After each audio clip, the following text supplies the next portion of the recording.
तुलसीकृत रामायण के अनुसार सती ने अपने पिता दक्ष के यज्ञ में भगवान शिव के अपमान से दुखी होकर अपने शरीर को योगाग्नि में भस्म कर दिया। वे शिवजी को अपना आराध्य मानती थी और उन्होंने अपने पिता के यज्ञ में पहुंचकर शिव के प्रति हो रहे इस अपमान को सहन नहीं किया। उन्होंने पहले भगवान राम की परीक्षा ली, लेकिन जब शिव ने सती का त्याग कर दिया तो उन्होंने इस शरीर से मुक्ति पाने के लिए ये कदम उठाया।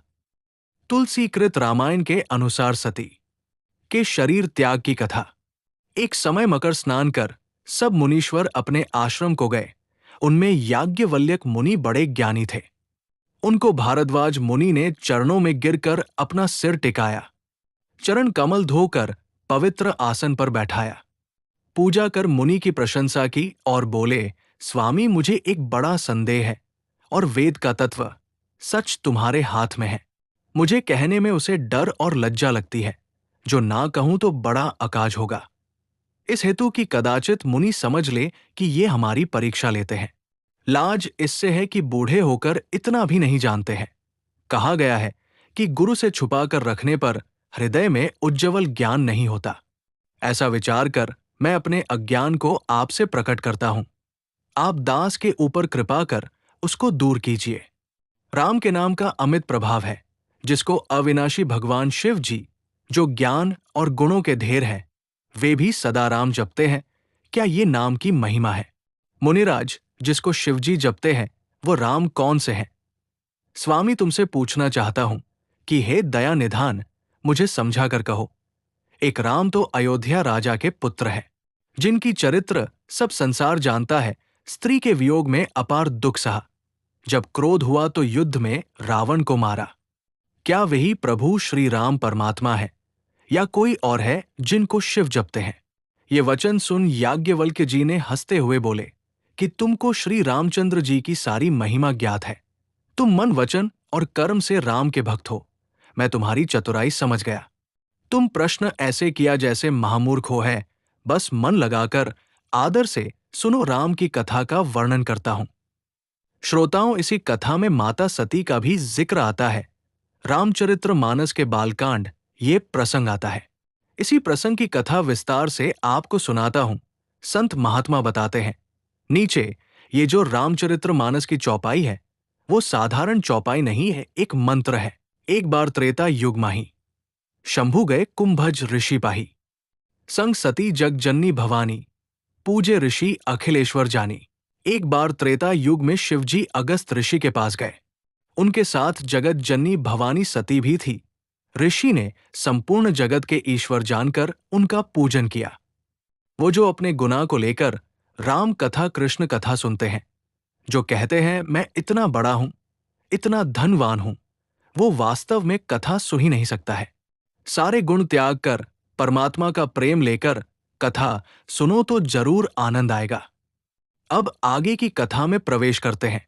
अगस्त जी ने राम कथा विस्तार से कही, जिसको भगवान शिव ने परम सुख मनकर सुना, लेकिन ये नहीं बताया कि सती जी ने सुनी या ना सुनी। फिर ऋषि ने शिव जी से सुंदर हरि भक्त पूछी और शिव ने उनको अधिकारी पाकर भक्ति का निरूपण किया। श्री रघुनाथ जी के गुण की कथाएं कहते सुनते कुछ दिन तक शिवजी वहां रहे। फिर मुनि से विदा मांगकर शिवजी दक्ष कुमारी सती जी के साथ घर कैलाश को चले। उन्हीं दिनों पृथ्वी का भार उतारने के लिए श्री हरि राम ने रघुवंश में अवतार लिया। वे अविनाशी भगवान उसे समय पिता के वचन से राज्य का त्याग करके तपस्वी या साधु वेश में दंडक वन में विचर रहे थे। सीता जी का हरण हो गया था और राम जी वियोग में सीता जी को ढूंढ रहे थे।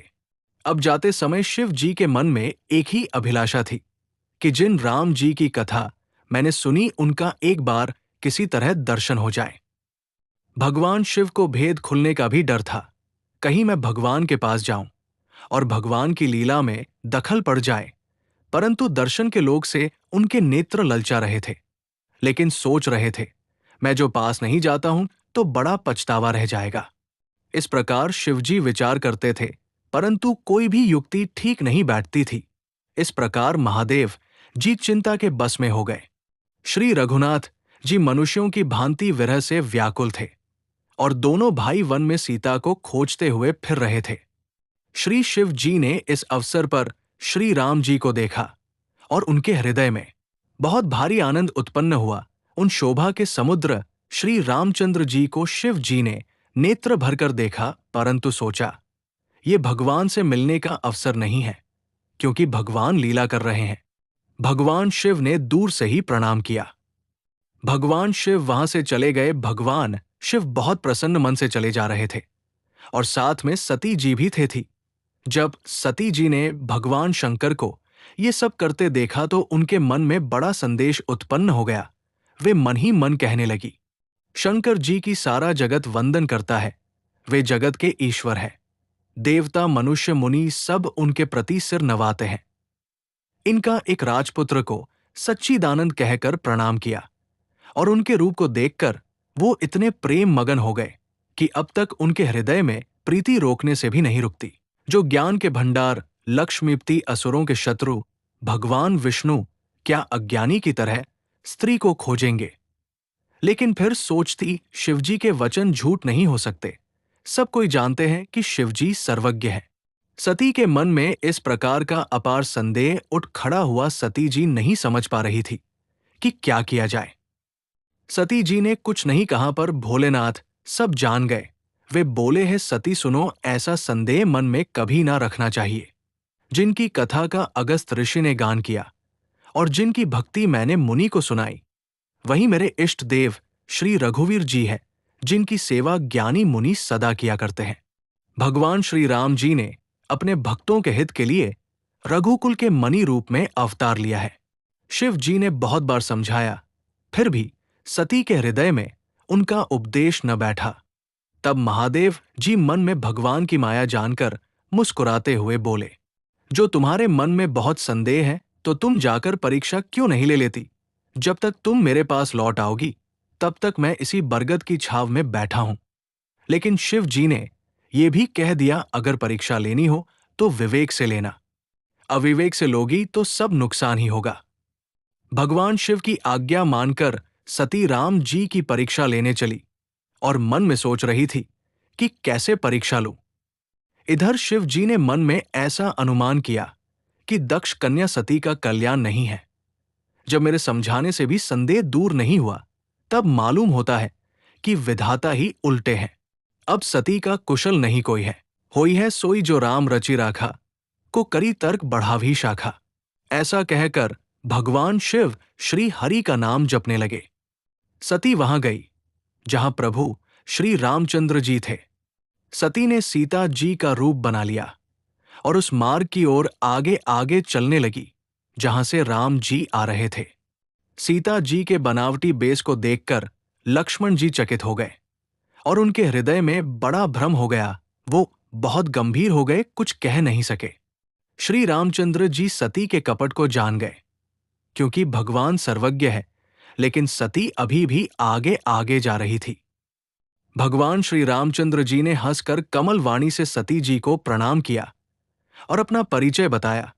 फिर भगवान बोले, वृषकेतु शिवजी कहाँ हैं? आप यहां वन में अकेली किस लिए फिर रही है? सती ने ये बात सुनी तो बड़ा संकोच हुआ। वो डरती हुई चुपचाप शिवजी के पास चलने लगी। उनके हृदय में बड़ी चिंता हो गई कि मैं शंकर जी का कहना ना माना और अपने संदेह को श्री रामचंद्र जी पर जताया। अब जाकर शिवजी को क्या उत्तर दूंगी? सती जी के हृदय में अत्यंत भयानक डर पैदा हो गई। श्री रामचंद्र जी ने जान लिया कि सती जी को दुख हुआ। तब उन्होंने अपना कुछ प्रभाव प्रकट करके उन्हें दिखलाया। सती जी ने मार्ग में जाते हुए ये कौतुक देखा, श्री रामचंद्र जी सीता जी और लक्ष्मण जी सहित आगे आगे चले जा रहे हैं, मानो आज भगवान ये बता रहे हैं, सती मैं तो हर जगह हूं, यहां तो बस लीला चल रही है।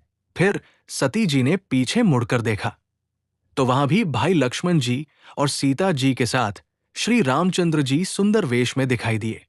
जिधर देखती उधर ही प्रभु श्री रामचंद्र जी विराजमान हैं। सती जी ने अनेक शिव ब्रह्मा विष्णु देखी, जो एक से एक बढ़कर असीम प्रभाव वाले थे। भांति भांति के भेष धारण किए सभी देवता श्री रामचंद्र जी की चरण वंदना और सेवा कर रहे थे। सब जगह वही रघुनाथ जी, वही लक्ष्मण, वही सीता जी। सती ऐसा देखकर बहुत ही डर गई। उनका हृदय कांपने लगा और देह की सारी सुधि विधि जाती रही। वो आंखें मूंदकर मार्ग में बैठ गई। फिर आंख खोलकर देखा तो वहां दक्ष कुमारी को कुछ भी नहीं दिखाई दिया। तब वो बार बार श्री रामचंद्र जी के चरणों में वंदना कर शिव जी के समक्ष आ गई। महादेव ने पूछा, परीक्षा ली? सारी बातें सच सच कहो। सती जी बोली है, स्वामी मैंने कुछ भी परीक्षा नहीं ली, वहां जाकर आप ही की तरह प्रणाम किया। आज सती ने भगवान शिव से डर के कारण झूठ बोल दिया। अगर सच बता दिया तो अनर्थ हो जाएगा। तब भगवान शिव ने ध्यान करके देखा और सती जी ने जो चरित्र किया था सब जान लिया। तब शंकर फिर श्री रामचंद्र जी की माया को सिर्फ नवाया, जिसने प्रेरणा करके सती के मुंह से भी झूठ कहा दिया। भगवान शिव सोचते हैं, आज सती ने मेरी मां सीता जी का आवेश धारण किया। जी प्रभु का मैं ध्यान करता हूं। आज सती जी इस जानकी का रूप बनाकर परीक्षा ली। ये जानकर शिव जी के हृदय में बड़ा विषाद हुआ। भगवान शिव बोले, यदि अब मैं सती से प्रीति करता हूं तो भक्ति मार्ग लुप्त हो जाता है और बड़ा अन्याय होता है। जो अब भगवान शिव मन ही मन विचार करते हैं, सती बड़ी पवित्र है, इसलिए इन्हें छोड़ने भी नहीं बनता और प्रेम करने में बड़ा पाप है। तब शिवजी ने प्रभु श्री रामचंद्र जी के चरण कमल में सिर नवाया और श्री राम जी का स्मरण करते ही उनके मन में ये आया कि सती के इस शरीर से मेरी भेंट नहीं हो सकती। और शिवजी ने अपने मन में ये संकल्प कर लिया। ऐसा विचार कर श्री रघुनाथ जी का स्मरण करते हुए शिवजी कैलाश को चल दिए। चलते समय सुंदर आकाशवाणी हुई कि है, महेश आपकी जय हो। आपने भक्ति की अच्छी दृढ़ता की, आपको छोड़कर दूसरा कौन है ऐसी प्रतिज्ञा कर सकता है। आप श्री रामचंद्र जी के भक्त हैं, समर्थ हैं और भगवान हैं। इस आकाशवाणी को सुनकर सती जी के मन में चिंता हुई और उन्होंने सब कुछ जानते हुए शिव जी से पूछा है, कृपालु कहिए आपने कौन सी प्रतिज्ञा की है। परंतु त्रिपुरारी शिव जी ने कुछ न कहा। सती के हृदय में अनुमान किया कि सर्वज्ञ शिव जी सब जान गए, मैं शिव जी से कपट किया। आज सती के मन में बड़ी चिंता थी। शिवजी को देखकर सीता जी ने जान लिया कि स्वामी ने मेरा त्याग कर दिया और वो हृदय में व्याकुल हो उठी और अंदर ही अंदर उनके हृदय की आग बढ़ रही थी। शिव जी ने सती को चिंता युक्त जानकर उन्हें सुख देते देने के लिए सुंदर कथाएं कही। इस प्रकार मार्ग में विविध प्रकार के इतिहासों को कहते हुए विश्वनाथ कैलाश जा पहुंचे। फिर शिवजी अपनी प्रतिज्ञाओं को याद करके बरगद के पेड़ के नीचे पद्मासन लगाकर बैठ गए। उनकी अखंड और अपार समाधि लग गई। तब सती जी कैलाश पर ही रहने लगी। उनके मन में बड़ा दुख था। इस रहस्य को कोई कुछ भी नहीं जानता था। उनका एक एक दिन युग के समान बीत रहा था। सती के हृदय में नित्य नए और भारी सोच हो रहा था कि मैं इस दुख समुद्र के पार कब जाऊंगी। सती जी ने मन में श्री रामचंद्र जी का स्मरण किया और कहा है, प्रभु यदि आप दीन दयालु कहलाते हैं और वेदों ने आपका ये यश गाया है कि आप दुख को हरने वाले हैं, तो मैं हाथ जोड़कर विनती करती हूं कि मेरी ये देह जल्दी छूट जाए। दक्ष सूता सती जी इस प्रकार बहुत दुखी थी। 87,000 वर्ष बीत जाने के पर अविनाशी शिवजी ने समाधि खोली। शिवजी राम नाम का स्मरण करने लगे। तब सती जी ने जाना कि अब जगत के स्वामी शिवजी जागे हैं। इसी समय दक्ष प्रजापति हुए। ब्रह्मा जी ने सब प्रकार से योग्य देखकर समझकर दक्ष को प्रजापतियों का नायक बना दिया। जब दक्ष ने इतना बड़ा अधिकार पाया तब उनके हृदय में अत्यंत अभिमान आ गया। जगत में ऐसा कोई नहीं पैदा हुआ जिसको प्रभुता प्रकार मद ना हो। एक बार देवताओं की सभा में सभी देवता लोग बैठे थे। देवता, गंधर्व और किन्नर आदि भी थे। उसी सभा में भगवान शिव भी बैठे थे और ब्रह्मा भी बैठे थे। दक्ष प्रजापति का ये नियम था कि किसी सभा में जाता तो अंत में जाता था, क्योंकि वो सोचता था कि अंत में जाऊंगा तो सभी लोग उठकर मुझे सम्मान देंगे, क्योंकि मैं प्रजापति हूं, सभी में श्रेष्ठ हूं। इस सभा में भी अंत में गए सब ने खड़े होकर सम्मान दिया, लेकिन दो व्यक्ति खड़े नहीं हुए, एक ब्रह्मा जी और एक शिव जी। इसने विचार किया कि ब्रह्मा तो मेरे पिता है। जब शिवजी की ओर देखा तो कहा, इन्होंने मेरा शिष्यत्व प्राप्त कर लिया है। दक्ष जी बताना चाह रहे थे कि ब्रह्मा के कहने पर मैंने अपनी बेटी की शादी इनसे करवाई है, लेकिन इसने उठकर मुझे प्रणाम नहीं किया। मुंडों की माला पहने हैं, चिता की भस्म लगाते हैं। दक्ष ने इनको बहुत सुनाया, अंत में विवेक खो दिया और शिव को श्राप दिया कि आज से शिव के नाम की आहुति किसी यज्ञ में नहीं दी जाएगी। लेकिन भगवान शिव ने कोई भी उत्तर नहीं दिया। भगवान शिव चुप बैठे रहे। वहां पर नंदी भी थे। उन्होंने दक्ष को श्राप दिया, जिस मुंह से तूने भगवान शिव को गाली दी है, तेरा मस्तक भी बकरे का बन जाए। शिव गणों ने भी दक्ष को श्राप दिया, तुम वेद पुराणों को भूल जाओ। भगवान शिव शांत भाव से उठकर वहां से चल दिए। लेकिन जब से दक्ष प्रजापति ने भगवान श्री शिव को श्राप दिया, तब से कोई यज्ञ नहीं करता था। संसार में यज्ञ होना ही बंद हो गया। अब दक्ष ने सोचा कि कोई यज्ञ ही नहीं करता है, तो दक्ष ने विशाल यज्ञ गंगा के तट पर किया, सबको निमंत्रित किया, लेकिन अपनी बेटी सती और जानता महादेव को नहीं बुलाया। दक्ष ने सब मुनियों को बुला लिया और वो बड़ा यज्ञ करने लगे। जो देवता यज्ञ का भाग पाते हैं, दक्ष ने उन सबको आदर सहित निमंत्रित किया। दक्ष का निमंत्रण पाकर किन्नर नाग सिद्ध गंधर्व सब देवता अपनी अपनी स्त्रियों सहित आए। ब्रह्मा विष्णु और महादेव जी को छोड़कर सभी देवता अपना अपना विमान सजाकर चले। सती ने देखा अनेक प्रकार के सुंदर विमान आकाश में चले जा रहे हैं। देव सुंदरियां मधुर गान कर रही है, जिन्हें सुनकर मुनियों का ध्यान टूट जाता है। सती ने शिव जी से पूछा, तब शिव जी ने सब बातें बतलाई। पिता के यज्ञ की बात सुनकर सती कुछ प्रसन्न हुई और सोचने लगी, यदि महादेव जी मुझे आज्ञा दें तो इसी बहाने कुछ दिन पिता के घर जाकर रहूं, क्योंकि उनके हृदय में पति द्वारा त्यागी जाने का बड़ा भारी दुख था, पर अपना अपराध समझकर वो कुछ ना कहती थी। आखिर सती जी मारी संकोच और प्रेम रस में शनि हुई मनोहर वाणी से बोली है, प्रभु मेरे पिता के घर बहुत बड़ा उत्सव है, यदि आपकी आज्ञा हो तो हे कृपाधाम मैं भी जाऊं। शिवजी ने कहा, तुमने बात तो अच्छी कही, मेरे मन को भी पसंद आई, पर उन्होंने न्योता नहीं भेजा। ये अनुचित है। दक्ष ने अपनी सब लड़कियों को बुलाया है, किंतु हमारे वैर के कारण उन्होंने तुमको भी भुला दिया है। भवानी, जो तुम बिन बुलाए जाओगी तो ना स्नेही रहेगा और ना मान। शिवजी ने बहुत प्रकार से कहकर देख लिया, किंतु जब सती किसी प्रकार भी नहीं रुकी, तब त्रिपुरारी महादेव जी ने अपने मुख्य गणों के साथ देकर उन्हें विदा कर दिया। पिता के यहां पहुंचकर देखा कि सती जी की बहनें वही थी। किसी ने भी सती से वार्तालाप नहीं की, उनके पतियों ने भी कोई वार्तालाप नहीं की। दक्ष के डर के मारे किसी ने उनकी आव भगत नहीं की।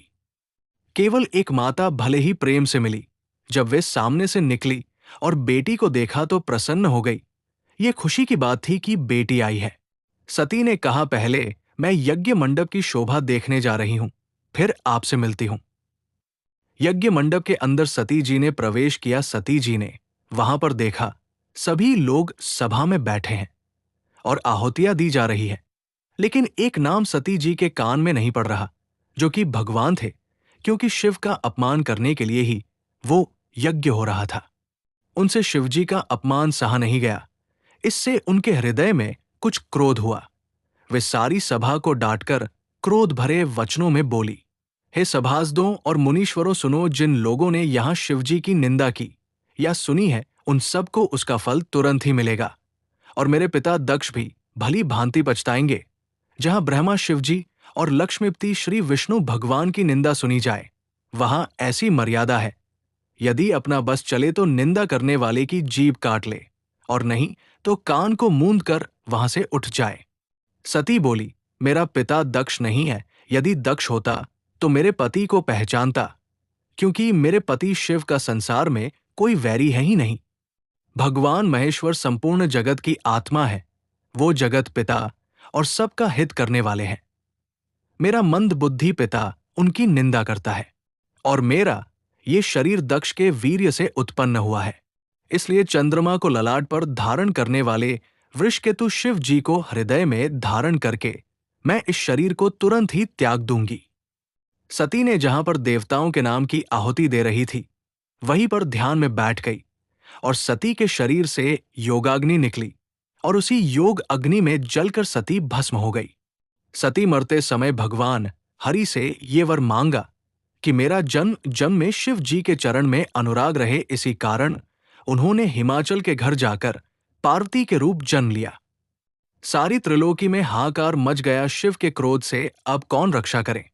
जब नारद जी ने देखा, भगवान शिव के पास पहुंचे और भगवान शिव को खबर दी। भगवान शिव ने अपने दोनों हाथों से अपनी जटाओं को पकड़ लिया और अपनी जटाओं को फेंककर चट्टान पर दे मारा, जिससे वीरभद्र नाम के गण उत्पन्न हुए। भगवान शिव ने कहा, तू अभी जा और दक्ष के यज्ञ को विध्वंस कर दे। वीरभद्र ने स्त्रियों के बैठने का स्थान नष्ट कर दिया और अंत में यजमान दक्ष का मस्तक धड़ से अलग कर दिया। वीरभद्र ने यज्ञ में आहुति दी। ओम नमः शिवाय स्वाहा। दक्ष की वही गति हुई जो शिवद्रोही का हुआ करती है। सब भयभीत हो गए, शिव के कौन रक्षा करे। सभी देवता उसी क्षण ब्रह्मा जी के पास गए। सभी को साथ लेकर ब्रह्मा भगवान शिव के पास गए और प्रार्थना की। तब भगवान शिव ने अपने त्रिशूल को आज्ञा दी। त्रिशूल बकरे का मस्तक लाया और शिव ने बकरे का मस्तक दक्ष की धड़ पर रखा। भगवान शिव ने दक्ष को जीवन दान दिया और शिव की दक्षता में ये यज्ञ प्रारंभ हुआ। यज्ञ भगवान प्रकट हुए और उन्होंने बताया कि ब्रह्मा, विष्णु और महेश हम तीनों एक ही हैं। ब्रह्मा सृष्टि की रचना करते हैं, विष्णु जी पालन करते हैं और शिव जी संहार करते हैं। इस कारण हमने 3 रूप धारण किया, जबकि हम एक ही हैं। इसके बाद दुखी होकर सती के शरीर को अपने सिर पर धारण कर शिव ने तांडव नृत्य किया। पृथ्वी सहित तीनों लोकों को व्याकुल देखकर भगवान विष्णु ने अपने सुदर्शन चक्र द्वारा सती के शरीर के टुकड़े टुकड़े करने शुरू कर दिए। इस तरह सती के शरीर के टुकड़ों, आभूषणों से शक्तिपीठ अस्तित्व में आए।